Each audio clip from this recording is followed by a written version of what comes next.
Welcome back, everybody, to the A Little Less Fear podcast, the Dr. Lino Show. I would like to welcome back Van Ethan Levy. They are the producer and director of the documentary Do Something, in which I was also a part of. I got interviewed and I was asked a question: what was the most harm and violence I had experienced in my gender identity? For those that are tuning in for the first time, I'm a trans man, transgendered. I transitioned from female to male at the age of 34, and I'm 43 years old right now.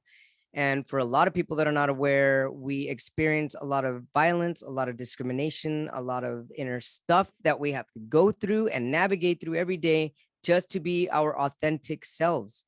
And this documentary is very, very profoundly powerful. And I'm glad that it's doing well right now in festivals. For people that don't know about it, here's Van Ethan Levy, I'm sorry. Please tell us about your incredible documentary and what led you to create it.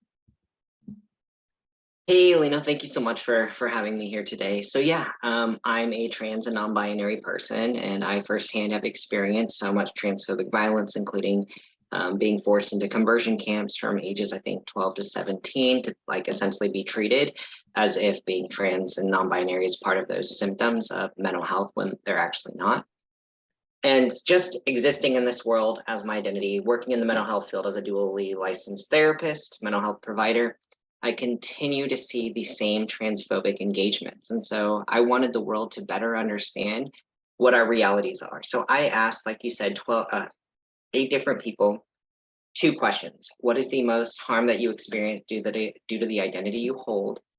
And what is the most affirmed you've ever felt within your own identity? So this way people could have a better understanding of the realities of what it's like to exist in our bodies, even for just a millisecond, and how minimal somebody could do to make it feel a little safer and more affirming, which could literally be life-saving. As we know, 1 in 3 trans youth will attempt to die by suicide before the 18, and the CDC released that this significantly decreases when people's names are used, pronouns are used, they have access to medical care and so much more. So I wanted to create something that had a call to action, that educated and invited people to engage from an empathetic positionality to better understand our realities and actually take action. So not just this kind of voyeuristic, feel bad for a community and feel helpless of, here's the reality that we're existing in, whether you're a part of it or not, here's what you can do. And so in the last few months, we actually were accepted and won awards at the Royal Society of Television and Motion Picture Awards. I actually don't know how to pronounce it, so I'm embarrassed. Maybe Ganges International Film Festival, Athens International Monthly Arts Film Festival, and as well the Marina Del Rey Film Festival 2023. So it's really exciting. Awesome. Congratulations. Thank you. Yeah, I'm really excited to have more exposure because that means more people are watching it.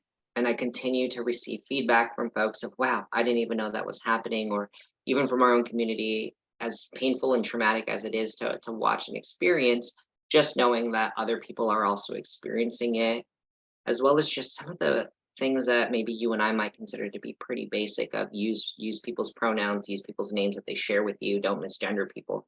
A lot of folks don't realize the level of harm and damage that it creates. And so I've been getting a lot of feedback of different ways they've been educated around that. That's beautiful. I'm really glad that you're getting the proper feedback to keep pumping you up, to keep advocating and doing what you do best, which is what I love about you, Van. Thank you so much for shining light for all of us. I have to share with you something that happened to me recently, actually, since this is the topic at hand. And the question that was asked in the documentary is, what was the most harm and violence I had experienced due to my gender identity? And podcasting and interviewing so much, almost at 200 episodes here, I'm just kind of like in interviewer mode and guest mode, host mode. And it actually caught me off guard that it happened to me when I was being interviewed, or one of those discovery interviews to see if I was a good fit for someone's podcast. They reached out to me. Obviously they didn't read all of my profile, and what they had seen is that I was a doctor in psychology. And so right away they were hooked by that, and they wanted to do a 15-minute discovery call. So upon meeting this person, they they asked me in the middle of my, oh, tell me about your history, why psychology, blah, blah, blah, because this individual's podcast is on narcissism, and asked me if I would be willing to talk about narcissistic behaviors or the history of, or if I've known anybody, my experience. I'm like, sure, I can do that. And then this individual says to me, so tell me about yourself, man. Tell me about yourself, bro. And I'm an open book, as people know, and as you know. I mean, I'm no shame. I love who I am. I love who I become and who I'm becoming. So I told him my whole life story, from my disabilities, from my surgeries, to the book that I wrote, and surviving a rare genetic disease and being a transgender. And right when he heard that, he stopped me and he says, "Whoa, whoa, whoa, wait, what?" And then I paused and I said, "Yeah, I lived the first 34 years as a female, and I'm a 43-year-old man now. I love who I become." And he's like, "Hey, man," he's like, "Bro, you can't say that on my podcast." And then I said, "Okay." And he said, "Anyone that listens to my podcast knows that I hate the LGBT community, knows that I hate transgenders." And I was like, whoa. I at the moment, I didn't know how to react. It was yeah, I couldn't even feel pain at the moment. I felt numb, and I wasn't reactive. I was quiet, and I just said, okay. And then he said, he was like, "Hey, I think you're a cool dude." He was like, "But can you do me a favor? I like your energy. So maybe we can talk about narcissism, but please don't mention your past or anything about who you are or what you've been through." And I said, okay. And so we hung up this call, and I felt so uneasy that night. I couldn't sleep. I was thinking about it. It was bothering me. It was boiling me up.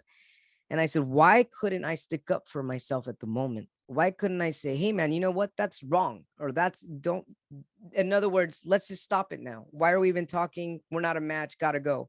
Why did I get into this mode where I just couldn't say anything? I felt numb, and I had to think about it. And then so I let the night pass, and come the morning, early morning, like 8, 9 a.m., I wrote him an email, and I said, "Hey, I slept through it and I thought about it, and I've realized I'm not a fit for your podcast.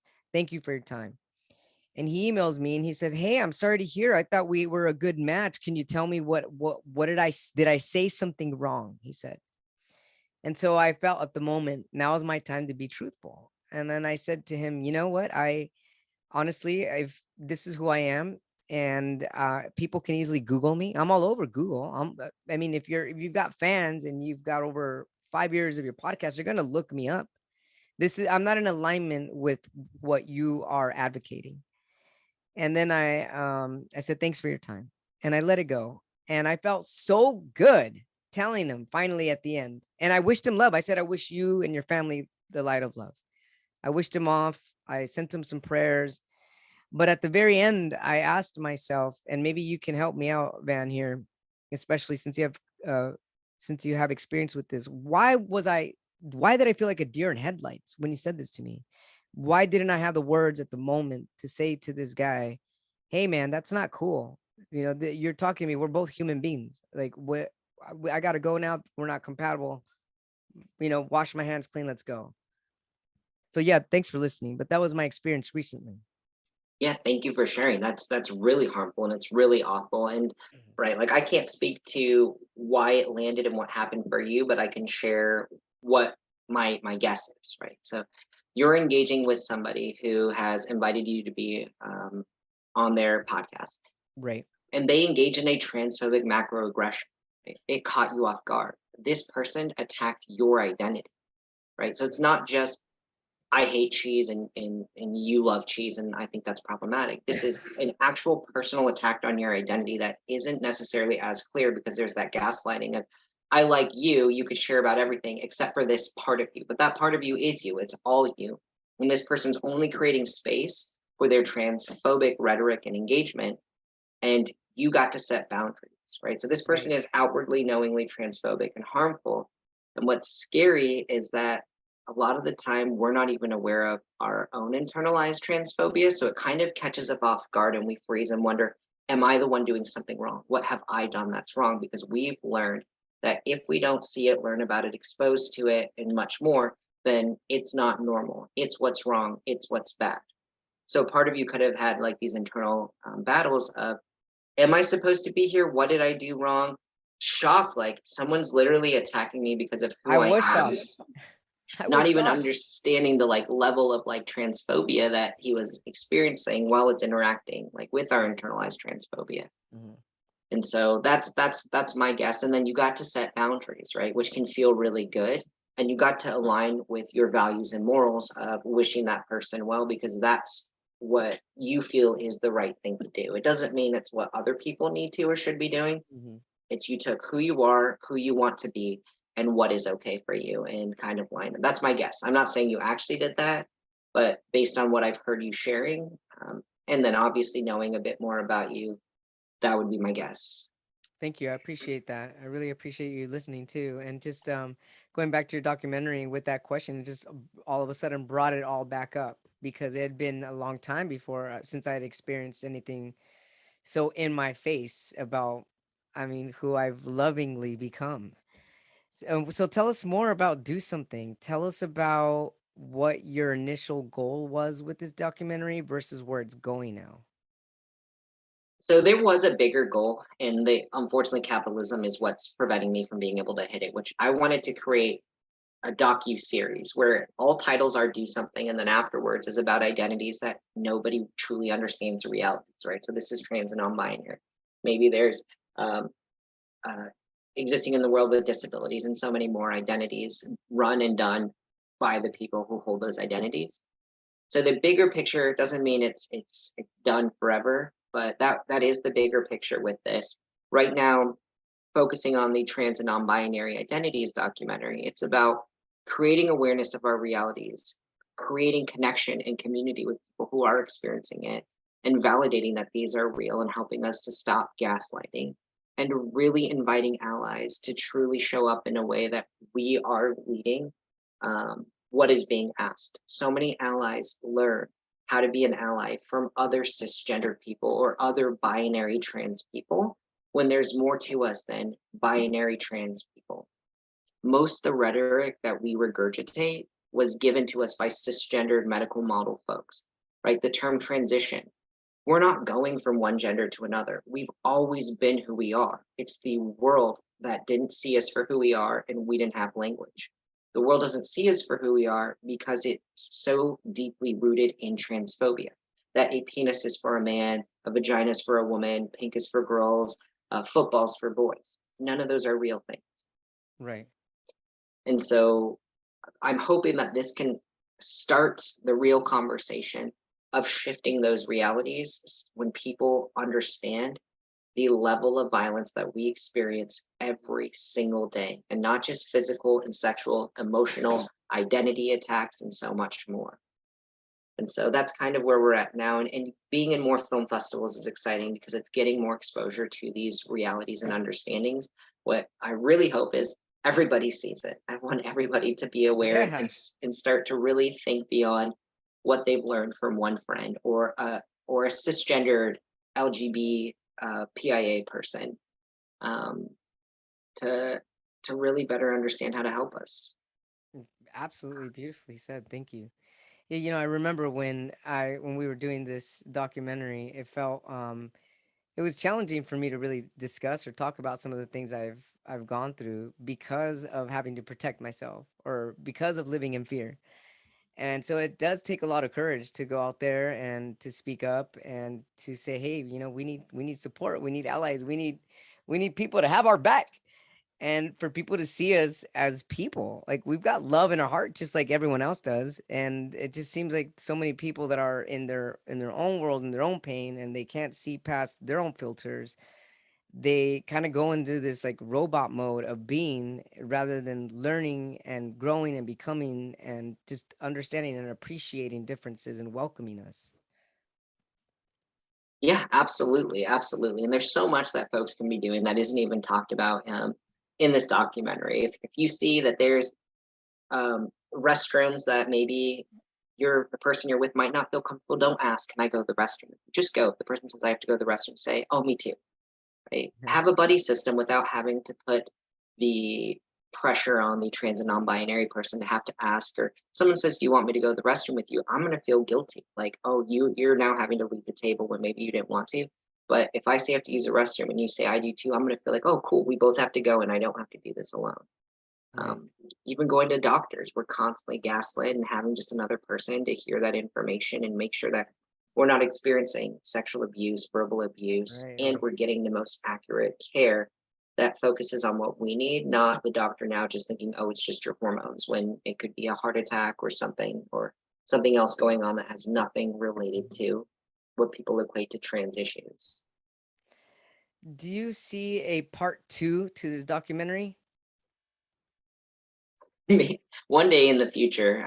Right now, I'm juggling so many different other projects to help create accessibilities for trans and non-binary folks, including I have a lot of pre-licensed therapists who are providing free therapy to trans Oh, and that's non-binary wonderful. people, creating more smoother like one-time sessions for letters to get hormones and surgery, the interactive workbooks to basically provide therapy to trans and non-binary people for free that they could go at their own pace, because there's not a whole lot of therapists who are truly affirming Right. out there. For people that are listening to the first time, could you explain what affirming means? Right now, you said there are not that many therapists that are truly affirming. What do you mean by that? So a lot of the times therapists, first off on their paperwork might say, are you male, female, transgender, or other? First of all, most people don't want to be othered. Second of all, that's not important information that we need to know as therapists. When you come in, if they don't, they might misgender you repeatedly because they don't know, or they might misgender you repeatedly because a pronoun is new to them. And even though this is new to most people, it doesn't mean that it feels okay for us. It's not like we have a button inside us, well, we're misgendered, to say, oh, it's new to them. It's ouch. Like, you're not, what you're telling me is you don't see me for who I am. You see somebody else. How does that make therapy safe to be vulnerable if I'm not even being seen for who I am? Mm-hmm. So affirming just means validating and understanding the person across from you, and not engaging in language or using words that will be harmful to the person. Right. Or like assuming. Right? It'd be one thing if that person at the podcast just said, I will not accept transgenders on my show. You need to go. That's a very clear, we're done here. But Right. he did this very gross gaslighting engagement of, Right. transgenders are not allowed on my show, but you're allowed to be here even though you're transgender, just nobody can know and you can't talk about it. Right. Right. And that's what happens a lot in therapy. It's like these well intentions. This person probably thought he was validating your work and validating you as a human and validating your maleness, but really didn't understand that your transness is part of your maleness. And part of my It, journey and part of it, who I've become and part of the person I love. Yeah, definitely. so that's what I mean by affirming. Either being very clear, no, I will not work with somebody who is part of your community, or I will work with, like, I will do my own work to better understand how to make this environment safer for you. Yeah. How do therapists get affirmed? Do they go through training? Do they have to go to meetings? I mean, how does that work for somebody that, let's say there's someone that really wants to work with our community but has no experience on it. How do they go about it? So that's also what I'm trying to create a gap in. So currently it's not required. No therapist has to do it. Secondly, a lot of the training is either created and educated by cisgender people, or a lot of the time trans and non-binary people are still operating off of cisgendered material. And so Yeah. there's not a whole lot of unpacking and decolonizing and deconstructing and really creating better understandings that what we understand as masculine feminine is literally just made up. It's a societal construct. And that wearing nail polish doesn't make you a man or a woman. It Right. might be a performance of what people label as femininity, but it's not femininity. And Right, so exactly. there are folks who are doing some really great work. And then like I shared, I'm just trying to create, like, with the video, with trainings, with workshops, with a book, with different forms of accessible ways for people with different learning needs to be able to do this learning to make it safer. And also, too, people don't realize that just because you're a trans and or non-binary and or another non-cis identity therapist, it doesn't mean that you'll be affirming. You could still be regurgitating the same system, right? So Cisgendered true. system. Wow. So that's what's really hard because so many therapists default to, well, my partner's transgender, my friend's trans, or I learned it from this transgender therapist. It's like, it doesn't mean that it actually is what the community is asking for. Where are our voices? Where are our experiences? Where is what we are demanding and asking for? Right. Beautiful. Beautiful. I love this. So you also have a book, correct? I do. Right. I have, it's called Exploring My Identities, Uh-huh. and it's designed for our community as well as for our allies because it helps us do exactly those things. Deconstruct and unlearn what we've learned, Hmm. and also learn about ourselves, who we really are, and how we want to engage in the world without the limitations of all the labels. I can't like ballet because I'm a man. I can't like playing football and getting dirt on my face because I'm a woman, or I can't have a Right. shaved head, right? Really pushing those boundaries so that you can have safety within you and create safety for those around you. I love that. There aren't too many books like that, and the fact that you were able to expand and open up these avenues for our community. I mean, it's not only helping the community, but it's helping other people that are unaware, and it's helping a new generation, and it's helping even an older generation. I mean, you're really doing incredible work here, Van. I'm just really happy to have you on this team. Thanks so much for like everything that you do. It's really fascinating. It's beautiful. Thank you, and thank you so much for having me here. Would you mind if I shared the dates about the upcoming Absolutely. virtual Yeah, viewing? please tell us about the Do Something documentary and some of the details on the showings and just anything else that you have to share. We appreciate it. Yeah, thank you. So I'll try to go a little slower because there's a lot of dates, and I know that can be overwhelming for some people. Sure. So August 27th is when the virtual online viewing will take place. Right now, we have tickets on sale for about 10 bucks cheaper, and they'll be on sale until July 24th. Then they'll go to the normal price until August 25th. So 2 days before the film shows is when we'll stop selling tickets. We're going to be giving away some free tickets.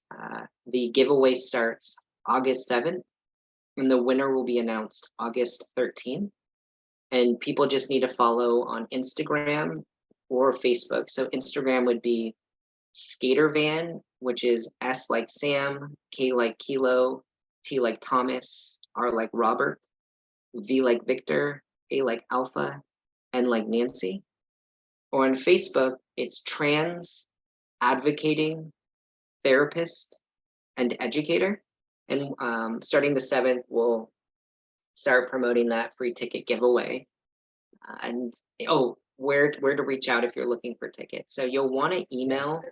which will also be, it's also, there's flyers on my Instagram, but diversities and identities. So diversity is with a Y at the end, the Uh-huh. word and then identities has the IES at the end, and it's at gmail.com.